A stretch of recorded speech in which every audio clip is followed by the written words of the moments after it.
résultat à l'issue d'un second tour marqué par la caricature, la haine, dont les Corbeil-Essonnois et les journalistes ont été témoins, ce résultat tourne pour moi le dos à la démocratie. Bien, la République a été proclamée avec une voix d'avance, vous voyez, donc 27, ça suffit amplement. Bonsoir, c'est donc avec 27 voix d'avance que Serge Dassault, par Jean-Pierre Bechter interposé, conserve la mairie de Corbeil. L'Union de la gauche, qui s'était formée autour de Michel Noailles, n'aura donc pas réussi pour 27 voix, je le répète, à ravir le fauteuil à la droite. Bien entendu, comme à chaque fois, rien n'est simple dans cette élection à Corbeil. C'était donc hier soir, beaucoup de journalistes sur place et aux avant-postes. Christophe Garnier. Nous perdons de 27 voix.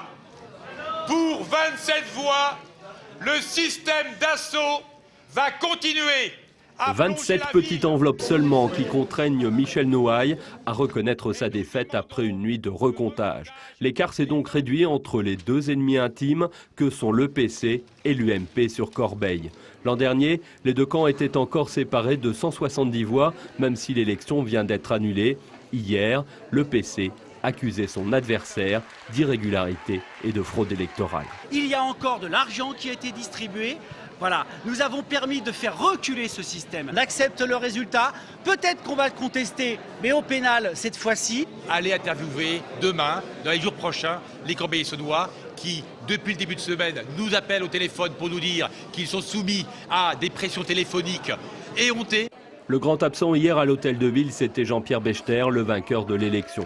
De sa permanence, le nouveau maire répétait à qui voulait l'entendre qu'il s'agissait de la 4e victoire de Serge Dassault et pas vraiment de la sienne, assumant pleinement le fait que l'avionneur milliardaire conserverait son bureau à la mairie. Je ne suis pas là tout seul, hein, et Serge Dassault est derrière moi, à côté de moi, devant moi. Ça dépend des opérations, ça dépend des moments et ça dépend des besoins.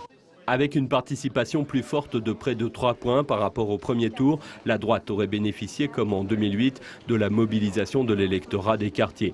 Les trois listes de la gauche unie avaient pourtant totalisé 51% des voix dimanche dernier, mais dès 23h hier soir, la mine déconfite du candidat PS Carlos da Silva laissait présager une défaite de son camp.